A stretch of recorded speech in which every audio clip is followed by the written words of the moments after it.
So you're trying to transform your body and look and feel better than you have in years. Well, you come to the right place. I'm giving you the complete A to Z roadmap, everything you need to lose weight, build muscle, have high energy, feel like $1 million. This is the exact system that works whether you are traveling for work, you're at home, routines are always changing. So you'll know exactly what to eat, how to train, build habits that stick, all doing it without spending hours in the gym. This is everything that I wish that I had when I first started my fitness journey, and I would have saved a lot of time and energy. All right, getting into it, who am I, why you should trust me. This was actually taken not too long ago in 2025, 2024, 2023, 2022. I've been in great shape, have had a lot of ups and downs, and I went through a lot of trial and error to experiment in different ways to be able to make sure that I am putting on the most muscle and keeping my body in the best shape in the least amount of time and effort. Because you're busy, you don't have all the time in the world in the gym or be dialing in your nutrition habit. What's the 80-20 and how can we get there efficiently? Now, it is simple, but it's not easy, and you still have to be consistent, which is the most important thing. We got to start with identity. And this is the first thing that you have to start with, because let's think about you right now as person A in this photo on the left, and person B is the person that you want to become. You want to transform your body, you want to look and feel great. Well, I guarantee you that these two people have different priorities in life. They have different thoughts, which create different actions. So for an example, person A on the left might be thinking, oh, that donut looks really good. But person B might be saying, hey, I know that donut's not gonna be that good for me. I'm gonna pass. I'll eat some fruit instead. And that's why you see a bunch of people who go on these crazy fad diets or weird programs, and yeah, they look great, and then suddenly they gain all that weight back. Why? Because they didn't change the internal operating system, they didn't change their identity, they were still who they were, they just went on some crazy fad diet. And that's why you see people regain that weight all the time. So, to understand your identity and your beliefs and what your priorities are, you might be saying some of these sentences. I don't have time, I've tried before and failed, it's just not who I am. I'll start when life slows down. It's too late for me. Really? It's always gonna be too late. You're never gonna have the time. You're gonna make the time. So it's about changing the beliefs that you have about making health a priority, so that you can make the necessary actions to become person B. So after you've identified and uncovered some of the limiting beliefs that you have about exercise and nutrition and what internal beliefs we need to change in order to embody that person B, we really have to understand what is your goal. Because if you don't have that North Star,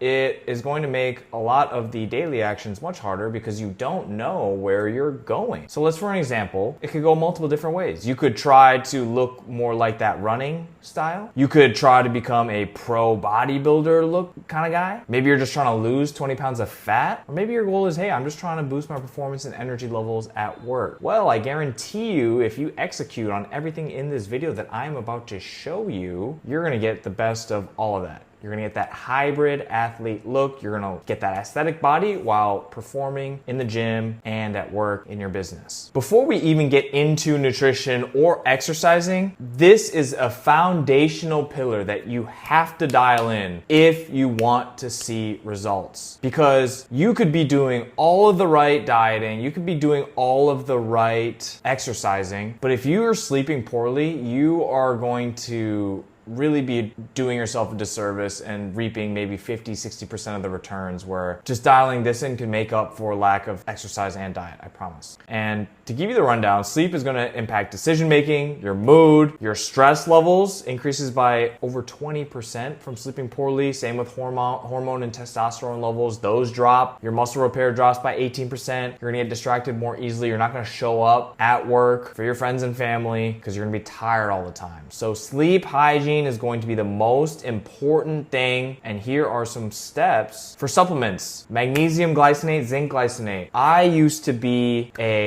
I suck at sleeping. I used to have a hard time falling asleep. I used to wake up a bunch in the middle of the night, and so these actually help you relax, fall asleep, and stay asleep. I can get more into it in another video, but that is what you need to know. No caffeine past noon. I know that's a hard concept to think about right now because you're probably like, what? I need coffee all the time. Well, if you actually take care of your sleep hygiene and do some of these things in this video, you are actually going to be less reliant on caffeine throughout the day. I promise, but if you can, try to do no caffeine past noon. It's gonna wreck your sleep. I actually went through a 2-week phase of not doing any caffeine after drinking a ton of it. I used to drink a ton of it. The first 2 weeks were horrible, but after that, my sleep drastically improved. And ever since then, I've actually been very sensitive to not drink as much caffeine, and it's reaped a lot of benefits. Put the damn phone away before bed. Seriously, like, come on. You don't need to check those emails. You don't need to be putting out those fires last minute. I promise you, it can wait until the morning, and you are gonna be much more well rested because of it. And get some sunlight in the morning. I know this can be hard, but seriously prioritize this. Wake up 10 minutes earlier. It's gonna set your circadian rhythm in the morning, your body's clock, so that when it comes later at night, it knows, hey, it's time to go to bed. And no heavy meals 3 hours before bed. I have a saying, if your body is digesting, it ain't resting. So we wanna make sure there's no food in your stomach when you're going to bed, because now it can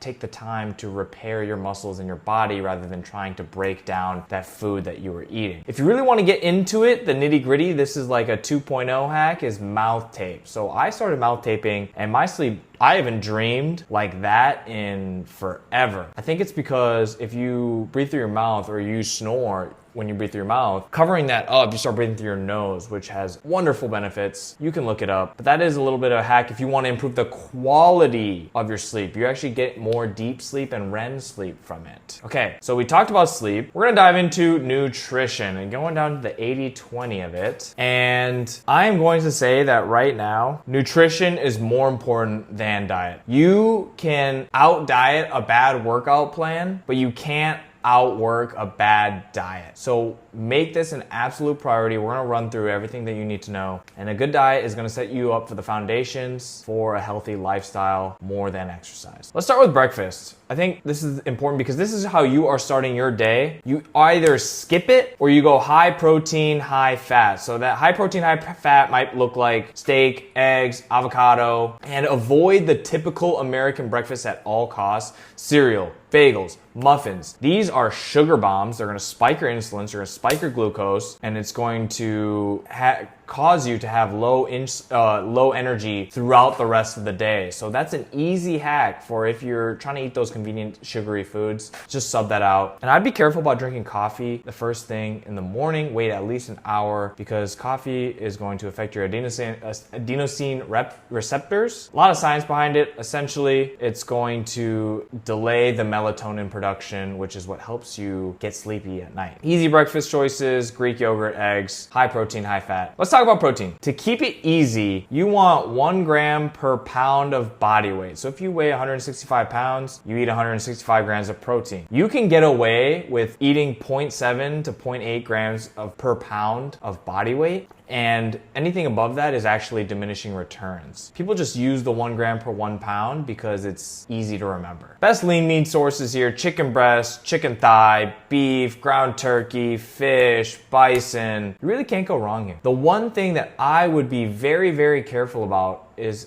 looking at the fat content in whatever meat that you're buying. So for an example, beef. If you get a New York strip or a ribeye, it's gonna be a lot fatter than if you got a 93.7 ground beef, which is very lean. So you always wanna be looking at the nutrition label and be looking at the fat content on top of the protein content. And we're gonna dive into how to calculate all that and what to look at. So other good sources: get your protein powder. It's so easy to get 25 grams right there. Greek yogurt, easy snack instead of snacking on some other stuff that might not be as healthy for you. Good substitution. For these, I would be very careful in looking at the contents in it. A lot of them have sugar bombs. A lot of them have a lot of these not so great chemicals for you. So I would be considerate of that. Okay, going into carbs. For the longest time, I thought carbs was the enemy. And the real enemy is processed carbs. So pastas, breads, sugars, those are all going to spike insulin, which is why you feel tired 1 to 2 hours after eating something, or you feel hungry again. It's because your insulin's crashing, and that's when all that happens. So Try to avoid those processed carbs, flour, pasta, bread. Stick to complex carbs, quinoa, lentils, chickpeas, brown rice, sweet potatoes, vegetables. Fruit's a good option too. More complex carbs, less processed carbs. Fats, you gotta be really careful here. Calorie dense. So 1 gram of protein and carbs is 4 calories. 1 gram of fat is 9, so more than double. And these really sneak up on you in your cooking oils, your nuts, your peanut butters, condiments, mayo, Caesar. You gotta be very mindful of these because that is where the calories add up fast. That's why you might not be losing weight. Calorie stack. You gotta find your maintenance calorie. I would ask ChatGPT. It's very simple. There's an equation. And then from that, you want to find your protein goal. So if you weigh 165, let's do 165 grams of protein. Guys, if your calories burned is greater than your calories eaten, you will lose weight. That is why it's so important to A, find your maintenance calorie, but B, to track your calories here so that you know how much is coming in, so you know how much you have to burn. So you find your protein. Let's say you eat 165 grams of protein. That's going to be around 600 something calories. And then you want to take your fat, which is right here. You want to take 0.3 times your maintenance calorie and divide it by 9. So whatever you have there, that is going to equal, let's say your maintenance calorie is 1600. Then your fat and your protein equals 1000. Now we have 600 calories to play with carbs. You divide that by 4, so you get 150 grams of carbs that you can eat throughout the day. Now, to start in your fitness journey, I would meticulously track everything that you are eating and looking at the nutrition and everything. It's the same thing with business, right? You can measure everything. You can measure the leads coming in. You can measure the conversion rate. You can measure your cost per lead, cost per acquisition. You can do, it's all math, right? Business is math. Fitness, calories, it's all math. So what you're eating has certain macros and numbers, and you just got to make sure that you're hitting your numbers, and that's it. It's very simple. It's like calories burned, revenue. Calories eaten, cost of goods sold. Expenses. So you just gotta, you know what you gotta do to make a profit. Okay. All right, so we're getting into the exercise portion, and it's all about starting small and utilizing momentum, power of inertia, and the law of compounding in your favor to get the ball rolling. The reason is that you think you should be perfect from day one, the perfect diet, the perfect workout, the perfect, and then you crash after a week and you burn out. So we gotta start small. And I like thinking about it like a snowball. So the point is that when you're first starting out, you're this tiny little snowball at the top of the hill. And with consistent action, you're gonna start to roll down the hill, and now you've got momentum, now you've got inertia, and now you've got the law of compounding working in your favor. For an example, let's say, as an analogy, that I am life. And I am trying to stop this snowball from rolling, which is you going down this hill on your health journey. At the very top, when you just start, it is very easy to stop you. For an example, I had a client dinner.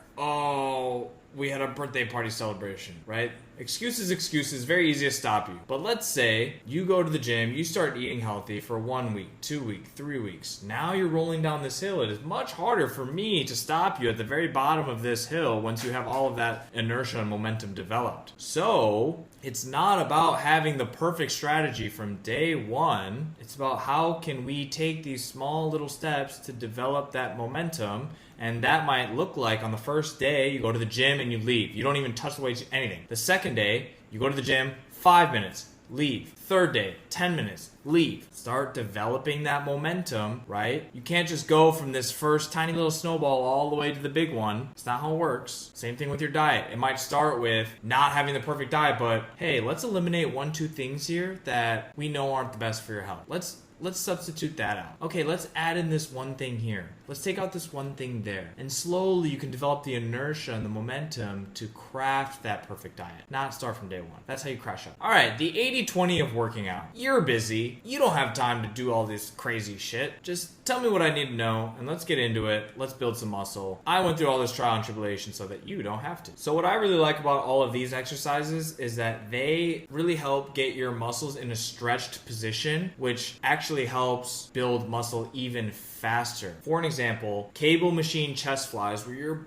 all the way like this, you can feel that chest just open up. And so the purpose is that when you're in this position, your muscle is actually at its weakest point. So being able to do this at its weakest point is going to help you increase that muscle growth. And that's why I've carefully selected all of these to make sure that we're stretching the muscle as much as possible and being able to get maximum growth, maximum efficiency. I'm going to leave this here. You can just screenshot this. It's not going to be very helpful for you if you you got to go and do them and look at some videos. Here are some things that I wish I knew sooner is that 8 to 12 sets a week per muscle is all you need to build muscle. I used to spend hours at the gym thinking more volume means more muscle, and that is not the case. So what this looks like is 2 exercises, 2-3 sets twice a week. So let's say biceps, let's do chest. Incline dumbbell press, 2-3 sets. Cable machine flies, 2-3 sets of 8 to 10 reps. Do that Monday and Thursday and you are golden. Your chest is gonna blow up after a few weeks of doing that, a few months. Another equation that I wish I had really thought about and being more intentional at the gym would have saved me a lot of time is the amount of weight that you're lifting times the amount of times you do it, which is the reps, is going to equal your strength. And the amount of strength that you have is going to equal muscle. So for the longest time, for me, I was doing chest press and I was like, why is my chest not growing? And then I realized, oh my God, I haven't changed either of the inputs. Weight, reps. So how could I be building muscle and getting a different output? That's why it's important to track your strength. Use a notebook, pen and paper. There's tons of apps out there now because Peter Drucker always says, what gets measured gets managed. So if you don't know your inputs, it's hard to know what your outputs are going to be. The second thing is walk more. Everyone has this stigma around that you need to run and do a bunch of cardio to lose weight. It's actually not true, and it's actually counterintuitive because running is going to make you more hungry, and therefore you're going to overeat and ruin that equation of calories that I talked about earlier. Whereas walking is a low intensity cardio exercise where you're able to burn calories, move more, but not spike your hunger. And the moment that I started prioritizing 10,000 steps a day, not only from a emotional mental health standpoint and reducing stress and cortisol, physical benefits, my body leaned out more than I could have ever imagined. And if you're on the treadmill, you can do this if you do it on incline, oh my God. And you're busy. I'm sure that if you're at the hotel, maybe you're at the gym and the treadmill, this can be an easy way to combine things that you're already doing on your phone on the treadmill. So if you're catching up on emails, you're on the phone, maybe it's, hey, I just want to relax and watch some Netflix. Pair that on the treadmill. Or maybe you got to call a friend. Go on a walk and do that. Doing that and pairing that is an easy way to get 10,000 steps a day. And I also recommend trying to walk after your meals, lunch and dinner. It's going to help improve digestion. And the last thing is to stop drinking alcohol. I know it's hard. Client dinners, celebrations, birthday parties. Not drinking alcohol is going to have incredible benefits, more than you could ever imagine. I know it's easy to say and it's harder to do, but the biggest thing is that alcohol wrecks your sleep. And sleep is the foundation of everything. So if you hurt your sleep, it's going to waterfall effect into everything else in your life. It also impacts your hormones. The laundry list is pretty high in terms of the effects of alcohol that it has on your body. So the more that you can limit this, I promise it is going to reap tons of benefits in every other aspect. This is everything that I wish I knew and I wish I had when I first started out in my journey. And I hope this is super helpful for you. Thanks.